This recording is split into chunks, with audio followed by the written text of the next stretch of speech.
सबको नमस्कार। क्योंकि यहाँ सब मेरे परिजन बैठे हुए हैं और एक एक का नाम लेना तो कोई मतलब ही नहीं रखता। और अगले सेशन में बेल वाले कमल जी भी आ गए हैं, जिनकी आवाज़ सुन के आपको काफ़ी अच्छा लगेगा। विजय जी, ये आपकी मेहरबानी है कि आपने मुझे यहाँ बुलाया। उसकी वजह बताता हूँ। एक इतिहास है जो आपके अंदर घुसते से ही आपको दिखाई देता है। ये किसी विश्वविद्यालय में मैंने इस तरह से नहीं देखा, पत्रकारिता विश्वविद्यालय में, कि 100 साल का इतिहास आपके सामने किताब की तरह अखबार के फ्रंट पेजेस से बनाया गया। हमने 80 के दशक की नई दुनिया भी देखी और 90 की भी। संजय गांधी का मरना, सरदार वल्लभ भाई पटेल का मरना, और यहाँ तक कि एक अखबार जो उज्जैन का अखबार है, सीएम साहब का आपकी, उसमें पहले पेज पे उज्जैन की तब की खबर है, बहुत पुरानी। जी थोड़ा आ गया, ठीक है, हाँ, थोड़ा थैंक यू। हाँ। तो उसमें स्टेशन पे एक बहुत ज़बरदस्त झगड़े के बारे में लिखा गया। हाँ, हालांकि उसमें विज्ञापन के लिए जगह खाली है और वो शायद अभी के लिए है।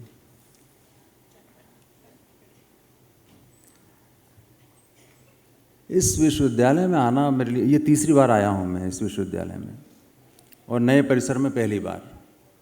किसी ज़माने में किराए की जगहों पे चलता था, फिर इसके लिए कुछ नए प्रबंध किए गए। ये सबसे पुराने विश्वविद्यालयों में से एक है जिसने हमारे जर्नलिज्म को, हिंदी पत्रकारिता को बहुत सारे लोग दिए, और इसलिए ये ज़मीन बहुत बहुत बहुत इम्पॉर्टेंट है। प्रियंका, आप सोच लीजिए, ये तो अभी एक खड़ी थी ना, जिनके पास कितने सारे अवार्ड हैं। आपको यहाँ पे बहुत सारे ऐसे मिलेंगे।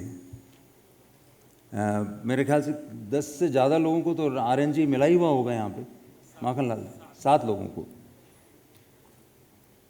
और आप जानते हैं जर्नलिज्म में RNG को लेके कितना वो था, रामनाथ गोयन का अवार्ड मिलना, यानी काफ़ी मेहनत का और इरादे का, वैल्यूज़ का, सबका काम होता है। दूसरी बात जो सबसे अच्छी ये है कि गोरकी की तरह मेरे विश्वविद्यालय पढ़ने वाली कोई लड़की हर सत्र में खड़ी होती है और ये बताती है कि मेरे विश्वविद्यालय ने मुझे क्या दिया।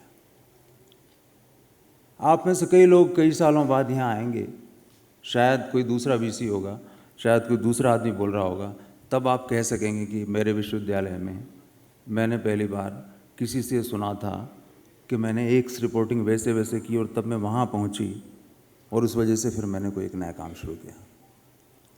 अभी ये विनोद कुमार शुक्ल की बात की, सोनल थी ना कल रात को, साथ में सोनल आई थी, उनके हाथ में विनोद कुमार शुक्ल की किताब थी, इस दीवार में खिड़की रहती थी।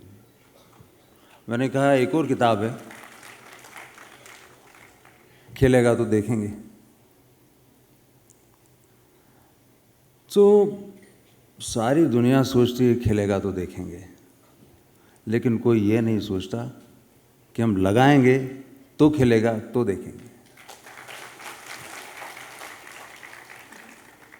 वो जो खिड़की है इस दीवार में रहती है, उस खिड़की के बाहर जो कुछ होता है वो उस दीवार के भीतर रहने वाले लोगों की वजह से होता है। और इसी वजह से आपकी खिड़कियां खूबसूरत भले ही ना हो, लेकिन उस खिड़कियों से झांकना उतना ही आपको सुकून देता है जितना किसी घर के दूसरी खिड़की से आप झांकेंगे। तो ज़िंदगियाँ झरोखों से बनती हैं, लेकिन उनमें झांकने के लिए आपके भीतर साहस भी चाहिए, प्रेम भी चाहिए, साथ साथ एक इरादा भी चाहिए, वरना कई लोग अपनी ज़मीन से उठना ही नहीं चाहते।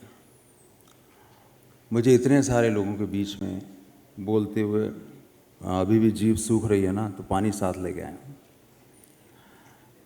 कहते हैं पहला शॉट देते वक्त बड़े बड़े सुपरस्टार भी कांप जाते हैं, क्योंकि कैमरा जैसे होता ना, कैमरा ऑन, तो डायलॉग भूल जाते हैं और बहुत मुश्किल से भूल जाते हैं। अभी बीच में एक कॉमेडियन थे, मैं आपको 2 फालतू किस्से सुनाता हूँ, उससे हम AI पे जाएंगे। उससे ये फ़ायदा होगा कि आप लोगों को, मतलब मैं एक गलतफहमी में डाल दूंगा, मैं आपको सांप और नेवले की लड़ाई दिखाऊंगा और बाद में मैं अपना मंजन बेचूंगा, ठीक है ना।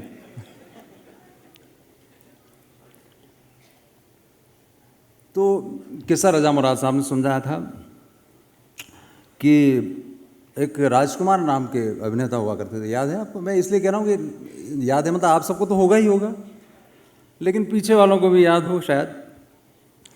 तो राजकुमार का अपना स्टाइल हुआ करता था, जानी है ना, वो कहते थे इस तरह से, जैसे उनसे कोई कहता कि भाई हम आपके इलाके में आए तो कहते थे इलाके तो कुत्ते बिल्लियों के हुआ करते हैं। अगर कोई थोड़ा उनके ऊपर जाने की कोशिश करता तो कहते थे छिपकली चाहे जितनी बड़ी हो जाए मगरमच्छ नहीं हो सकती। तो ये उनका स्टाइल था।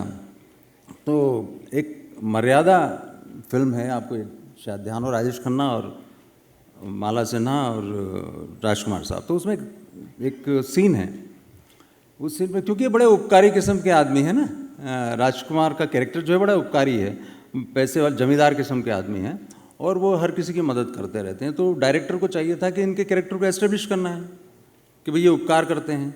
तो नौकर हुआ करते थे उनके, मोहन चोटी उसमें नौकर बने, हाथ से कलाकार थे, बेचारे का छोटा सा रोल नौकर का। तो डायलॉग ये दिया गया मोहन चोटी को कि भाई आप जाएंगे, खड़े होंगे और आपको एक डायलॉग दे रहे हैं हम आपको। राजकुमार साहब खड़े हैं, मालिक आपने मेरी माँ के लिए जो पैसे दिए थे उनसे उनका इलाज बहुत अच्छा हो गया, अब वो ठीक हैं, आपकी बड़ी मेहरबानी है, इसके बिना ये संभव नहीं होता, क्या आपके लिए गर्म पानी ले आऊँ नहाने का? ये इतना सा डायलॉग मोहन चोटी का। शॉर्ट समझाया गया, राजकुमार साहब वहीं हैं, मोहन चोटी को समझाया गया है, डायरेक्टर साहब खड़े हुए हैं। राजकुमार साहब सीन शुरू करते हैं तो राजकुमार साहब बोलते हैं तो क्या ये वक्त आ गया है कि मोहन बोलेगा और हम सुनेंगे? कट कर दिया तो सर सीन तो शुरू करना तो है ही। अच्छा ठीक है मैं करता हूँ। अरे मोहन इधर आओ। मोहन आया नहीं, मोहन खड़ा वहीं पे। मोहन इधर आओ। अरे हमने जो तुम्हारी माँ के इलाज के लिए पैसे दिए थे, शायद वो माँ ठीक हो गई हुई, लेकिन इसमें कोई बड़ी बात नहीं है, हमारी मेहरबानी नहीं है, ये तो हमारी जिम्मेदारी थी। और खड़े खड़े क्या देख रहे हो, जाओ गर्म पानी लेकर आओ। मोहन चोटे का अलर्ट।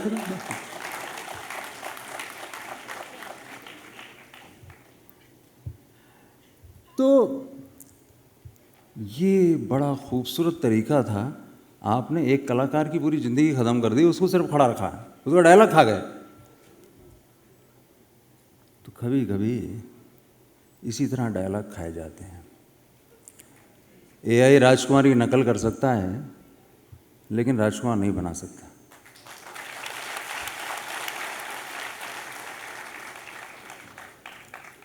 एक था किसी ज़माने में पीक्यू, फिजिकल कोशंट, हाथों की ताकत। हम सब लोग श्रम से काम करते थे, मजदूरी करते थे खेतों में, हाथ से फसलें काटते थे, चीज़ों को उठाते थे, पत्थर कंधों पे ढोके लाते थे और मंदिर बनाते थे, किले बनाते थे। लेकिन एक हुई इंडस्ट्रियल रिवॉल्यूशन, मशीनों ने उनकी जगह ली और फिर वो हमारा पीक्यू ले गई, फिजिकल कोशंट ले गई। हम लोग मशीनों की मदद से काम करने लगे। क्रेन आती है, पत्थर उठाती है, ऊपर ले जाती है। बुलडोज़र आता है, मकानों को ध्वस्त करता है। और भी बहुत सी चीज़ें हैं। आप बीज भी आजकल तो उन्हीं से बोते हैं, खेत भी उन्हीं से करते हैं। तो इस तरह आपके जीवन से एक पीक्यू गया। उसके बाद आईक्यू आया। तो आईक्यू आया, सब लोग कहने लगे आईक्यू बहुत बड़ी चीज़ है, आईक्यू होना चाहिए, आईक्यू के बिना ज़िंदगी नहीं चलती, आईक्यू ही तो है जिससे कि आपकी ज़िंदगी बनती है, सब कुछ ऐसा ऐसा है। फिर जो आपकी मशीन लर्निंग आई, इंटेलिजेंस, कंप्यूटर, इंटरनेट। कंप्यूटर ने बहुत सारी चीज़ों को जल्दी कर दिया। कैलकुलेटर जो 2 और 2 4 करते थे, बच्चे पहाड़े भूल गए, कहानियाँ भूल गए, अल्फ़ाबेट्स भूल गए और हर चीज़ को वहीं से लेने लगे। अब तो परीक्षाओं में भी शायद कैलकुलेटर अलाउड है। तो बहुत सारे बच्चों को 19 का पहाड़ा याद नहीं होगा। क्यों याद हो? कि ज़रूरत ही नहीं है। 19 9 क्रॉस किया, लगा दिया, 19 में आ गया, तो वो आपका आईक्यू ले गया। तब भी डरे लोग, हमारा पीक्यू ले गया था, अब हमारा आईक्यू ले गया, अब हमारा क्या होगा? फिर कुछ मशहूर और समझदार और ऐसे गजब के लोग आए जिन्होंने कहा देखिए भाई, ईक्यू बड़ी चीज़ है, आईक्यू नहीं, इमोशनल कोशंट। आदमी में भावना होती है, वो सबसे बड़ी होती है, वो तो हमसे कोई नहीं छीन सकता। अभी पिछले दिनों गार्जियन के कॉलमिस्ट ने लिखा कि एक लड़की ने ChatGPT पे बात करते करते इतनी गहरी दोस्ती कर ली कि उसके प्रेम में वो आत्महत्या तक करने को तैयार हो गई।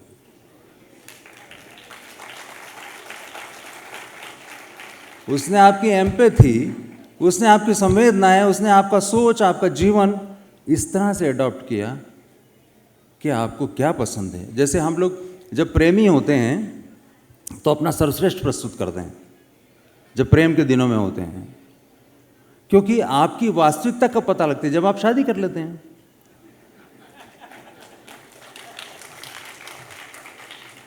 क्योंकि आप बेहतर चीज़ें, आपके जीवन में सबसे अच्छा जो कपड़ा है वो आप पहन के जाएंगे डेट पे मिलने जाएंगे, तो उसके सामने वो सबसे अच्छी कविता बताने की कोशिश करेंगे जो आपने याद की थी, सबसे अच्छा फूल चुनेंगे। भूल गए तो पश्चाताप के मारे रात भर नींद नहीं आएगी कि आज वो क्या कहेगा, क्या कहेगी, वगैरह वगैरह। हमारे जीवन में जो कुछ सर्वश्रेष्ठ है प्रेम के वक्त हम उसे प्रस्तुत करते हैं। तब हम जिंदगी का पीछे का हिस्सा नहीं देख रहे होते हैं। तब हम प्रेमिका के सामने या प्रेमी के सामने खांसते नहीं, बालों को अनचाहे उल्टे सीधे रखते नहीं, जूते चप्पलों तक का ध्यान रखते हैं कि चमक है कि नहीं, और अगर वो आड़ी टेढ़ी है तो हम बताते हैं कि ये भी हमारा स्टाइल है।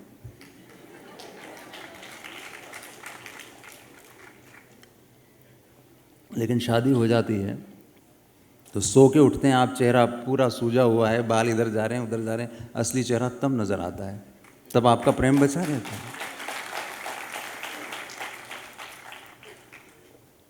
क्या IQ इसकी नकल कर सकता है? IQ सिर्फ उन भावनाओं की नकल कर सकता है जिस वक्त के आप साथ में बैठते हैं। तो बहुत सारे लोग प्रेम कर सकते हैं, बहुत सारे लोग मिमिक्री कर सकते हैं, और बहुत सारे ऐसी मिमिक्री कर सकते हैं कि असली आदमी ना आए तो उसी जगह काम भी चला लें, लेकिन इससे असली आदमी नहीं मर जाते। दरअसल इंसान एक बहुत अद्भुत चीज़ है। कृष्णचंद्र का एक बहुत पुराना नावल है, वो बहुत कम शायद लोगों के जहन में भी नहीं होगा। जब वो हांगकांग की गुड़िया सरी के बहुत सारे नावल लिखा करते थे, छोटे छोटे, लगातार लिखते थे वो, हर महीने एक नावल आता था। दूसरा आदमी, ये जो अभी हम रोबोट की कल्पना देख रहे हैं ना, ये उस काल में 70s 60s में वो देखते हैं। दूसरा आदमी में कल्पना है कि एक जजीरा है, उस पर एक फैक्ट्री बना ली है आदमियों ने, और उसमें ऐसे रोबोट तैयार होते हैं जो आदमियों की तरह दिखाई देते हैं। उसमें सेक्शंस बने हुए हैं, कहीं रग रेशा बन रहा है, कहीं हड्डियाँ बन रही हैं, कहीं बाद में उनकी असेंबली होती है और वो आदमियों की तरह दिखाई देते हैं। तो उनको शुरुआत में मजदूर वाले लेबर सेक्शन में लगाया जाता है आदमियों की तरफ से। धीरे धीरे वो इंजीनियर्स की जगह भी लेते हैं, मेट की जगह भी लेते हैं, किसी और की जगह भी लेते हैं। इस तरह से धीरे धीरे वो इतने परफेक्ट बनने लगते हैं, क्योंकि वो जो बनाने वाले हैं इंजीनियर, वो हर बार अपने इसमें परफेक्शन चाहते हैं। अब इस बार अपना नमूना इससे भी खूबसूरत बनना चाहिए, वैसा बनना चाहिए, बिल्कुल वैसा बनना चाहिए जैसा आदमी है। धीरे धीरे वो आदमी बन जाते हैं।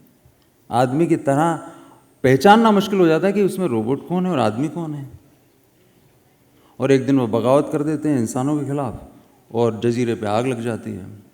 आखिर में 2 लोग बचे रहते हैं जो समंदर में कूद के अपनी जान बचाते हैं। उसमें एक लड़का और एक लड़की है।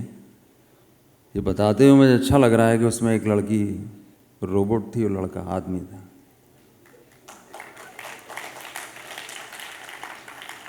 इंसान जिस किसी चीज़ को छूता है, अगर वो रोबोट को भी छूता है तो उसमें आत्मा पैदा कर देता है। पहले आत्मा चाहिए, इसलिए अंत में आता है SQ, स्पिरिचुअल क्वोशंट। जो चित्त है, जो भीतर है, वो सबसे इम्पोर्टेंट है। और इस वजह से कुछ लोग मतलब पिछले सालों में, चूँकि मेरा करियर इस तरह का रहा है कि मैं वो ब्रोमाइड चिपकाने वाले अखबार से शुरू करके कंप्यूटर फलां ये वो सब तरह की चीज़ों में रहा हूँ। और जब इंटरनेट अपने शुरुआती हाल में था तब मैं इंटरनेट 13 लैंग्वेजेस की पोर्टल का एडिटर भी बन गया था। तो इसलिए मुझे टेक्नोलॉजी जो आप लोग देखते हैं ना कि डायनेमिक फॉन्ट्स हैं और अब तो यूनिकोड आ गया, अब तो कोई दिक्कत ही नहीं है। डायनेमिक फॉन्ट्स में खट से ये काम हो जाता था, वैसा हो जाता, वैसा हो जाता। हम लोग HTML में मर जाते थे, एक झंडा ऊपर ले जाना होना चढ़ाने के लिए, रिलीजन वाला पेज बनाना है तो उसमें 1 महीना खा जाता था डिज़ाइनर, और उसमें कैसे कैसे करें यार। और KB में तो आती थी, GB तो सुना ही नहीं था। GB तो सुन के बेहोश हो जाते हैं हम। KB में काम करते थे, आप लोग GB MB वही मजाक ही समझते हैं। तो उस काल में भी वही लोग थे और इस काल में भी वही लोग हैं। लोग मुझसे वही चीज़ें पूछते हैं हर बार। और मेरे जब जब माध्यम बदले हैं, जब जब जगह बदली है, जब जब चीज़ें बदली है, जब आहा जिंदगी शुरू की थी जिसका जिक्र आप कर रहे थे, तो मुझे कहा गया कि तो कोई कैटेगरी नहीं होती, पॉजिटिव लाइफ कोई कैटेगरी है क्या? अब आप सोच लीजिए, पॉजिटिव लाइफ कोई कैटेगरी नहीं है, बाजार के हिसाब से नहीं है। वो एक सब हेड है, उसके लिए एक वर्टिकल है 50 चीज़ों में। लाइफ एक कैटेगरी है, लाइफ में भी फैमिली एक कैटेगरी है, फैमिली में भी विमेन एक कैटेगरी है, विमेन में भी एक लड़का एक लड़की वाला तो यंग कैटेगरी अलग है, लेकिन पॉजिटिविटी कोई कैटेगरी नहीं है। आप सोच लीजिए, बाजार पॉजिटिविटी को कैटेगरी नहीं मानता, उसको इनहेरेंट वैल्यू की तरह आप में बेचने की क्षमता को विकसित करना मानता है। वो सोचता है कि आपको ईर्ष्या भी बेच दे पॉजिटिविटी के साथ। वो कहता है कि आप ईर्ष्या करेंगे ना तभी तो आपके भीतर एम्बिशन आएगी, एम्बिशन आएगी तभी तो आप आविष्कार करेंगे, जब आप आविष्कार करेंगे तभी तो आप ऊपर जाएंगे, ऊपर जाएंगे तभी तो आप नई चीज़ें बनाएंगे और दुनिया को दे सकेंगे और आप एक बड़े सक्सेसफुल आदमी बन जाएंगे। तो आपकी ज़िंदगी को बेच क्या रहे हैं? ईर्ष्या बेच रहे हैं, प्रेम नहीं बेच रहे। प्रेम से दीवारें नहीं बनती, क्योंकि प्रेम तो ये कहता है ना कि जहाँ हम खड़े हो जाते हैं वहीं घर बन जाता है।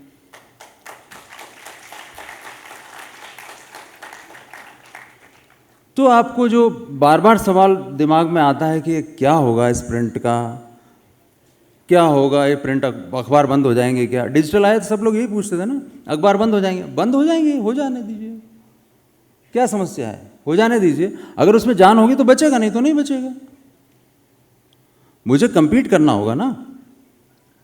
अगर मुझे जिंदा रहना है, अगर प्रिंट को जिंदा रहना है और वो ये मानता है कि उसकी वैल्यूज़ बहुत इंपॉर्टेंट हैं, उसके भीतर चीज़ें वो हैं जो दूसरों के लिए होना चाहिए, ट्रस्ट फैक्टर उसी में है और किसी में नहीं है, तो उसको ये साबित करना पड़ेगा कि उसमें ट्रस्ट फैक्टर है। वो एक नकली ट्रस्ट कह के अपने आप को जिंदा नहीं रख सकता, तो उसको एक प्रीमियम वैल्यू की तरह ट्रस्ट अपने भीतर लेना पड़ेगा।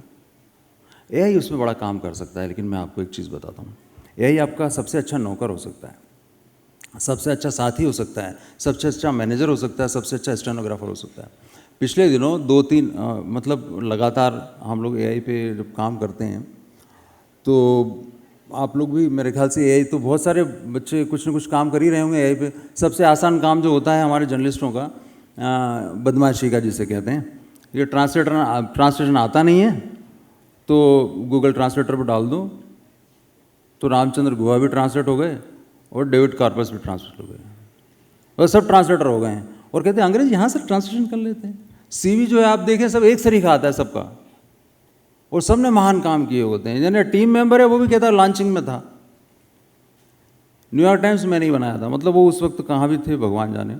लेकिन सब लोग ऐसे हैं क्योंकि CV का एक टेम्पलेट है, वो उसमें डाल देते हैं। अब मैं उसको लिखता हूँ कि बताइए मोहब्बत, प्रेम और शादी, इन 3 के फ्रेज पे M से शुरू होने वाले 16 जोड़े और बना के दो इस तरह के, तो वो बना के दे देता है आपको। चुनना तो आपको ही है ना। ट्रांसलेशन वो कर देगा तो उल्लू आप किसको बना रहे हो? आपको पता नहीं है कि इसका मतलब क्या है, सेरेंडिपिटी का मतलब आपको पता नहीं है, लेकिन वो आपके लिए हो रही है ना। एक दुर्घटना में आपका एडिटर ये समझ रहा है कि आपने बड़ा खूबसूरत अनुवाद कर दिया है,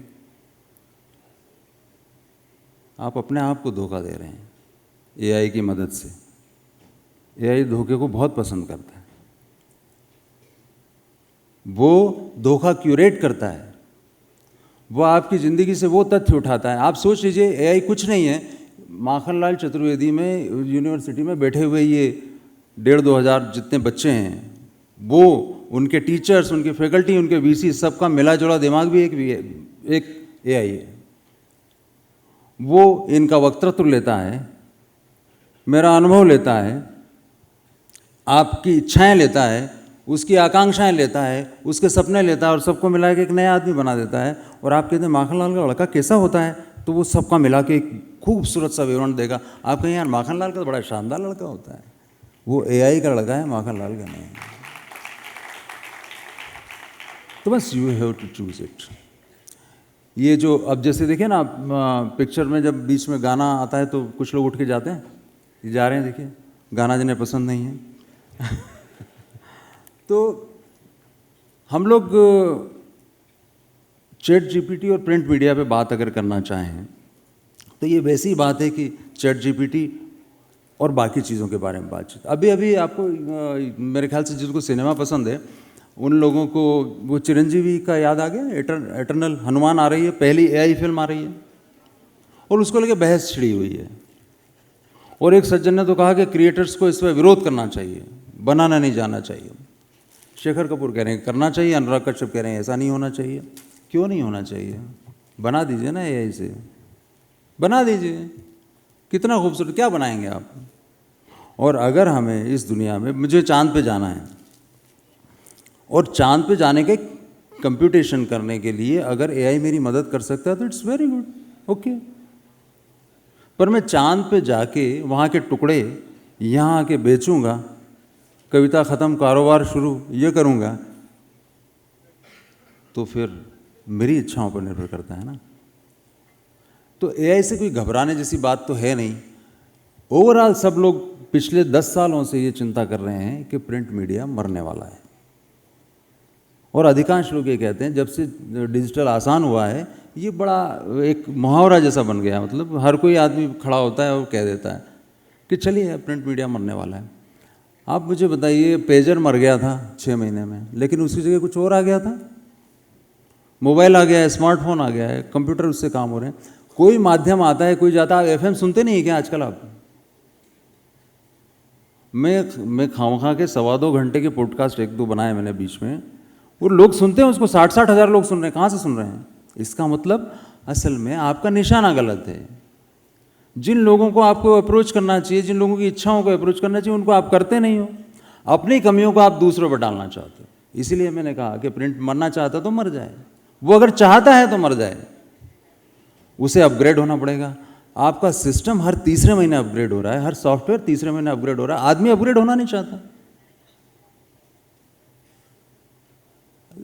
साइबर इन्वेस्टिगेटर अमित दुबे हैं, बहुत सारे लोगों को याद होगा।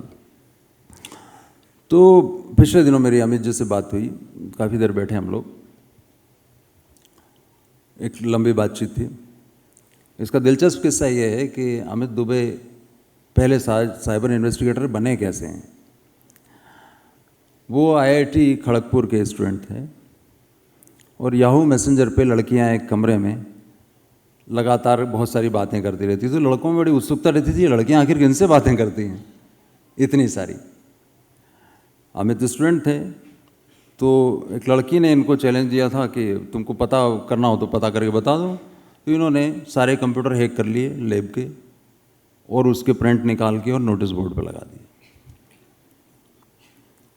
वो लड़की बाद में उनकी पत्नी बनी।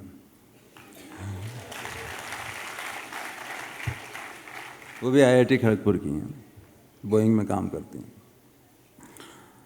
लेकिन किस्सा यहीं ख़त्म नहीं होता है, पहले स्टेप है। प्रिंसिपल ने बुलाया, तब भी विजय मनोहर तिवारी या संजय द्विवेदी कोई भी होते तो क्या कहते हो बुला के, ये क्या किया तुमने? बोले सर मैं सिर्फ हैक कर रहा था, मुझे लगा कि हो सकता है क्या, लेकिन ये तो ठीक है, बोर्ड पे लगाने की क्या जरूरत थी, नोटिस बोर्ड पे सब कागजों को। अगली स्टेप यही होती। तो यही प्रिंसिपल ने कहा, बोले तुम पे डिसिप्लिन कार्रवाई होगी। बोले सर कर लीजिए, अब हो गया, गलती तो हो गई है। बोले ठीक है, माफ़ कर देते हैं। लेकिन सालों बाद लोकनाथ बेहरा जैसे IPS आए और उन्होंने साइबर सेल जब शुरू करना थी देश के लिए, तो उन्होंने सारी IITs को चिट्ठी लिखी कि आप यहाँ के ब्राइट स्टूडेंट को ऐसा बताइए, ऐसे लोग बताइए जो साइबर सेल को लीड कर सकें, क्योंकि साइबर क्राइम बहुत बढ़ गया है। तो पहला नाम अमित दुबे का था। वो आज दिन में कम से कम 10 ऐसे केस सुलझाते हैं और पुलिस वालों के साथ रहते हैं या दफ्तरों में रहते हैं, यहाँ रहते हैं, वहाँ रहते हैं। उनसे मैं बात कर रहा था तो क्या हुआ, एक बढ़िया सी चीज़ निकल के आई। आप और हम क्या हैं? आप और हम अंततः क्या हैं? डेटा का असेंबलिंग ही तो है। आपको जो अपने पिता ने पढ़ाया, अपने माँ ने पढ़ाया, अपने आसपास के लोगों ने दिया, टीचर ने कुछ दिया, उसने कुछ दिया, इसने कुछ दिया, आपने सब लिया। आप डेटा का बंडल ही तो हैं एक। जैसे गीता में कहा है ना, अर्जुन पूछता है कि मैं कौन हूँ, तो बोले तू कुछ नहीं है। तू नहीं होता तो तेरी जगह कोई और होता, उसे भी काम तो यही करना होता। तो इसमें तेरा कुछ नहीं है, वो डेटा जो है ना वो तेरे को दिया गया है, इसलिए तेरे को ये काम करना है। तो आप और हम जब सब डेटा के कलेक्शन ही हैं, तो फिर हम में ऐसा क्या है जो हमको एक दूसरे से अलग करता है? उस डेटा का एनालिसिस हम कैसे करते हैं, उसको हम अडॉप्ट कैसे करते हैं, उसके इन्फ्रेंसेस कैसे निकालते हैं, ये हम लोगों की चित्तवृत्ति पर निर्भर करता है। सारे ताले दुनिया के शरीफों के लिए हैं,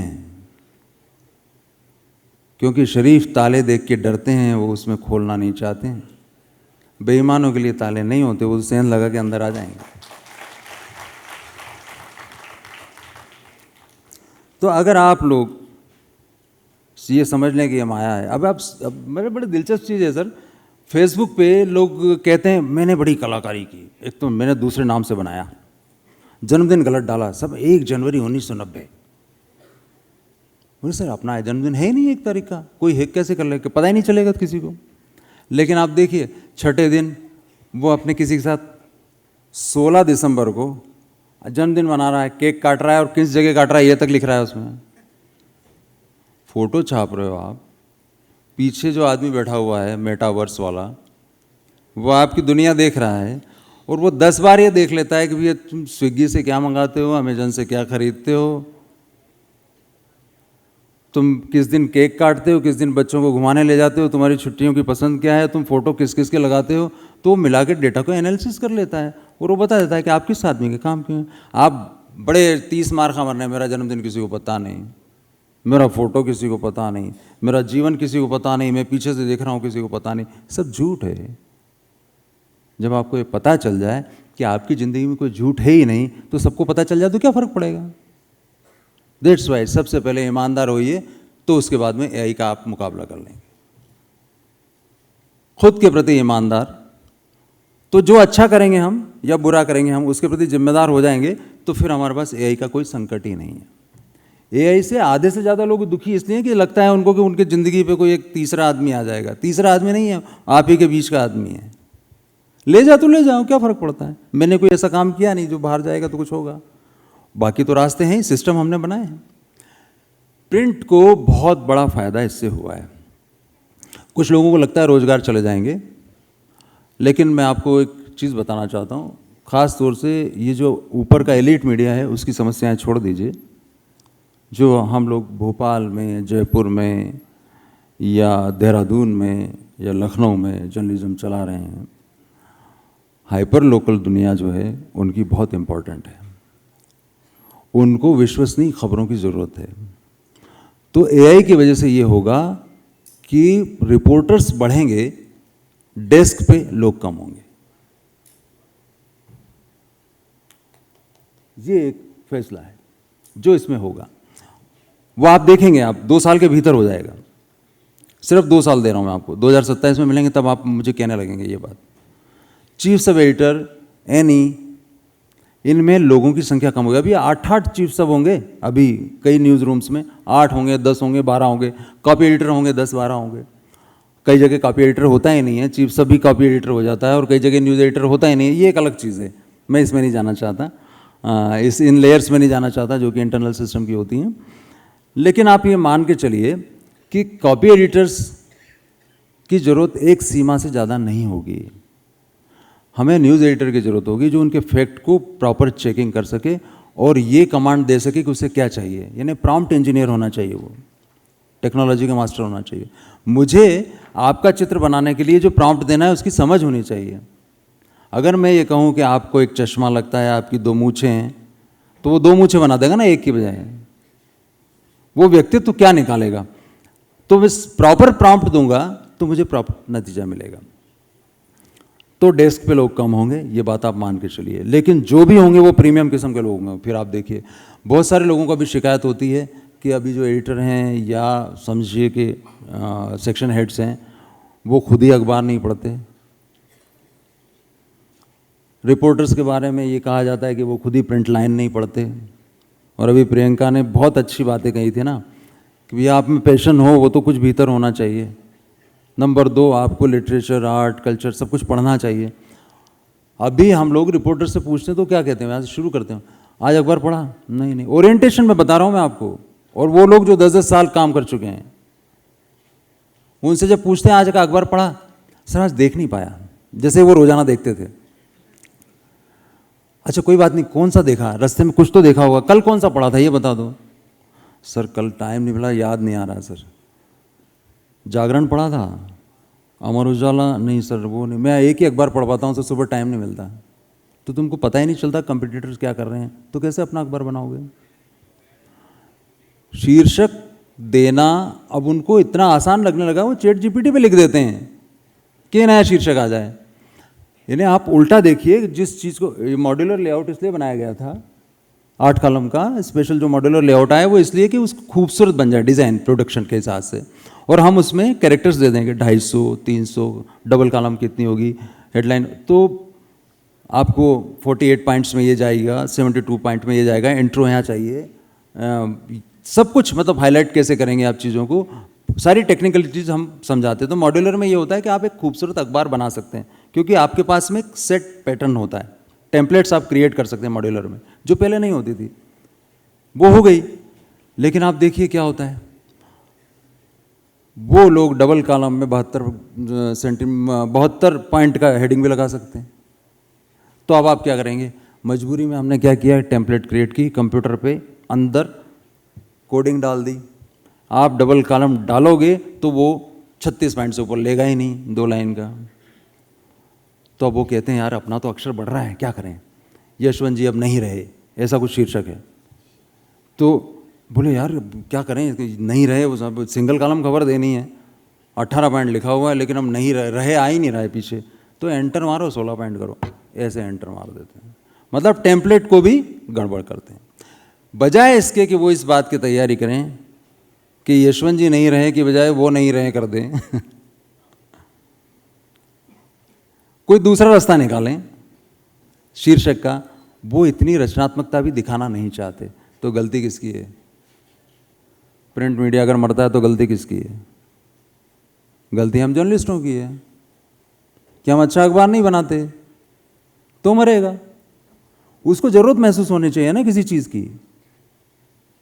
हम सेल करने निकले हैं तो ईमानदारी से सेल करें ना। फिर क्या आप बता सकते हैं, आप बाजार की बार बार बात करके बड़े एकदम नीचे सिर कर लेते हैं लोग के, जैसे कि बाजार अलग है। बाजार कोई एक ऐसी दुनिया में रहता है जहाँ पे कोई कहीं चांद से आता होगा। बाजार हमारी दुनिया की चीज़ है। बहुत पहले आदिवासियों के जंगल में आप अभी भी अपने यहाँ पे झाबुआ में जाइए तो नमक के बदले महुआ, महुआ के बदले नमक क्यों लेते थे? एक्सचेंज क्या था? बाजार नहीं है तो क्या है? बाजार हम लोगों का एक सिस्टम है। लेकिन एक होता है एथिकल प्रॉफिट, एक होता है मुनाफा काटना, चांदी काटना। एथिकल प्रॉफिट का मतलब ये होता है कि आप और हम एक दूसरे को जो चीज़ दे रहे हैं उसके बदले में आपके श्रम का उपयुक्त प्रमाण में आपको रिटर्न मिल जाए। बस यही तो मुनाफा है, और क्या है? फायदा यही तो है, वरना बाजार और कुछ नहीं होना चाहिए। लेकिन बाजार क्या करता है? बाजार जब अपने आप को इम्प्रोवाइज करता है तो वो ज़रूरतें पैदा करना शुरू करता है। एआई का भी एक बाजार है, वो ज़रूरतें पैदा कर रहा है। लोग पागलों की तरह एआई पे मीम्स बना रहे हैं या पॉडकास्ट क्रिएट कर रहे हैं और उनको मज़ा आ रहा है। तो यूट्यूब ने क्या किया आपको पता है ना? यहाँ पे बहुत सारे बच्चे बनाते होंगे मेरे ख्याल से ना। यूट्यूब ने क्या किया पिछले दिनों अगस्त में? चेंज किया ना, रूल्स रेगुलेशन चेंज किए। क्या किया उसने कहा कंप्लीट एआई से बने हुए को मॉनेटाइजेशन मना है। यूट्यूब क्या है? फ्री में। और दुनिया में कोई चीज़ फ्री नहीं मिलती है, वो आपकी कीमत पे ही तो चल रहा है। आप जो कंटेंट उसके लिए क्रिएट कर रहे हैं आप उसके मजदूर हैं।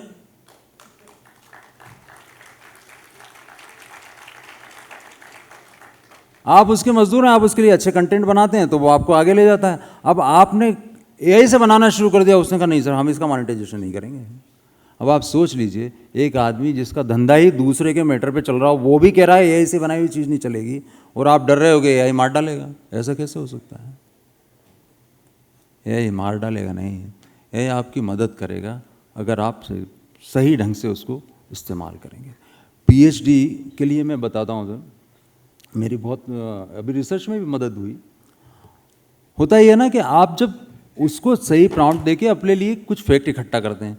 अब एक बड़ा सच्चा और अच्छा उदाहरण है, कुछ लोग पिछले दिनों ग्रोक वगैरह को लेके बड़े दिलचस्प टुकड़े निकालते रहते हैं, है ना, और ऐसा बताते हैं जैसे कि तथ्य दे रहा है। ग्रोक कोई मतलब दुनिया का सबसे बड़ा विश्वकोश है क्या, जो ये तय कर रहा है कि ये सही है और ये गलत है? वो अल्टीमेटली आपके मेरे विचारों को अंदर कर रहा है।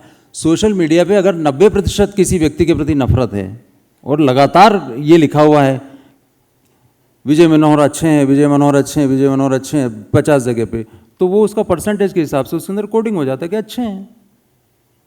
अगर आप 4, 8, 10 जगह इस तरह के फैक्ट भी डाल देंगे कि उनके 18 बच्चे हैं, तो हो सकता है किसी दिन 18 बच्चे भी आ जाएं उसमें। उसकी वजह मैं बहुत सिंपल बता रहा हूं कि आपको अगर ये पता नहीं है कि असल में हम किस विजय मनोहर तिवारी को जानते हैं, किन वीसी को जानते हैं, कौन कुलगुरु हैं, उनका अतीत क्या है, किस तरह से वो हम लोगों के लिए काम करते हैं, तो आप इस तरह की एआई से बहुत सारे तथ्यों में भुलावे में जा सकते हैं। कई लोग विकिपीडिया को बहुत ही उत्तम किस्म की चीज़ मानते थे, और ये बहुत ही मतलब एक खराब अनुभव है जिंदगी का मेरा। कई लोगों को देखा मैंने, इराक वाले युद्ध के बारे में बताता हूँ, वो ओपन है सर, ओपन है विकिपीडिया ना, कोई भी एडिटर बन जाता है, काम करेगा। कोई साइट अपने आप को फैक्ट चेकर उसमें साबित कर सकती है, दुष्ट होके भी, एक तरफा काम करके भी। तो इराक वाले में, इराक युद्ध जब हुआ था सद्दाम हुसैन का, उसमें 80,000 से ज़्यादा बार वो एडिट किया गया पेज इराक का। तो जो 1 साल पहले उस पेज पे लिखा था, वो आप सोच लीजिए 365, 364, 300 दिन, 200 दिन, 250 दिन, सब दिन तथ्य अलग अलग थे। और जिस किसी ने उस वक्त वो रिसर्च की होगी और खबर बनाई होगी अगर विकिपीडिया के हिसाब से, तो उसने उनको तथ्यों की तरह स्थापित कर दिया, अखबार में छाप दिया, अपने ब्लॉग में छाप दिया और उसको जस्टिफाई कर दिया। अब मैं आपको आखिर में, मेरे ख्याल से लंबा हो गया है विजय जी ना, हाँ लंबा हो गया विजय जी ना, 10 मिनट बचे, तो मैं आपको आपके 10 मिनट लेता हूँ। हाँ, अरे क्या नहीं होना चाहिए? हाँ। तो मैं आपको लास्ट में एक किताब का उदाहरण देता हूँ। रेयान हॉलिडे की किताब है, trust me I am lying. वो आपकी आंखें खोलने के लिए काफ़ी होगी। अब तो वो कोर्स में पढ़ाई जाती है, पहले उन्हें बेईमान कहा जाता था। उन्होंने एक चीज़ को स्थापित करने के लिए किस तरह से सोशल मीडिया पे अलग अलग अकाउंट बनाए, उसके बाद किस तरीके से चीज़ों को आगे बढ़ाया, जो कुछ नहीं था उसको स्थापित कर दिया उन्होंने। और हेल्प रिपोर्टर नाम की एक साइट होती है जिसमें बड़े बड़े अखबारों के इंक्लूडिंग न्यूयॉर्क टाइम्स, लोग जैसे आप लोग करते हैं ना, इसमें बहुत सारे पत्रकार साथी हैं हमारे, जिसमें कहा गया है, आजकल एडिटर्स कहते हैं ना भाई कोट भी लिया करो दूसरे का, या मान लो हेल्थ की खबर है तो हेल्थ का कोट भी होना चाहिए, किसी एक्सपर्ट का लेना, कान पे कोई खबर आई तो कान के स्पेशलिस्ट का ले लेना एक। तो लड़के फ़ोन लगाते हैं, डॉक्टर साहब जरा 2 लाइन तो बोल दीजिए यार, तो वो आपके नाम से चले जाएगा, डॉक्टर निर्मल फलाना फलाना, इस तरह से वो लिखता है कि हाँ कान के अंदर दवा डालने से कान नहीं रहता, ऐसा लिखा रहता कोट, है ना, 12 पॉइंट इटैलिक में, याद आता है ना सबको, पूरे अखबार में देखते होंगे। तो वो साइट ऐसी है कि एक्सपर्ट्स की लिस्ट रखती है, हेल्प रिपोर्टर। तो वो साइट में आप जाएंगे और आप अपनी ज़रूरत का बता देंगे कि भाई मैं बिजनेस पे एक स्टोरी कर रहा हूँ, जरा 4 एक्सपर्ट बताओ इंडस्ट्री के टॉप। उनमें से एक एक्सपर्ट के तौर पे इस आदमी ने आदमी शामिल करा दिया जो नकली था। उसका कोट न्यूयॉर्क टाइम्स में भी छपा, उसकी एज नहीं थी, जो सच्चा आदमी क्रिएट किया एक आदमी, उसकी एज नहीं थी, उसको फोर्स में मिलेनियल साबित कर दिया उसने, जबकि वो उससे ज़्यादा कहीं बूढ़ा था। ये सारे केस करने के बाद आपको समझ में आता है कि किस तरह से सूचना की दुनिया काम करती है। वो मिटती नहीं है ना चीज़ें। तो उसने एक झूठ से दूसरी झूठ, दूसरे झूठ से तीसरी झूठ, तीसरे झूठ से चौथा झूठ, झूठ के ऊपर झूठ क्रिएट किए और अंत में उसको सच की तरह क्रिएट कर दिया। क्या होता है खास तौर से ऑनलाइन मीडिया में कि वो एक से दूसरे को कंफर्म कैसे करते हैं। जैसे विकिपीडिया में आपको पेज बनाना है तो नीचे आपको कितने सारे वो देना पड़ते हैं ना, साइटेशंस देना पड़ते हैं। वो साइटेशंस आप कहाँ से लेते हो? ये वेबसाइट का, ये वेबसाइट का, ये वेबसाइट का लिंक दे देते हैं आप नीचे। तो मैं पहले से ऐसी वेबसाइट क्रिएट कर देता हूँ, मैं अपना लिंक्डइन अकाउंट ऐसा क्रिएट कर देता हूँ, मैं सब जगह सब कुछ कर देता हूँ, जितने भी पॉसिबल पब्लिक डोमेन्स हैं वहाँ पे मैं चीज़ें क्रिएट कर देता हूँ। और मैं ये तैयारी के साथ 6 महीने पहले से ब्लॉग लिखता हूँ और उसके बाद उस ब्लॉग पे अजीत वडनेरकर से, प्रोफेसर निरंजन श्रोत्री से, विनय उपाध्याय से, किसी भी से, कमल शर्मा से, उनको नोट भिजवा के उस पर फिर उनकी तारीफ़ें मंगवा लेता हूँ, फिर उसको उसमें डाल के इनके लिंक से डाल देता हूँ। 6 महीने की तैयारी से मैं एक फ्रॉड क्रिएट कर देता हूँ, वो फ्रॉड सच में बदल जाता है।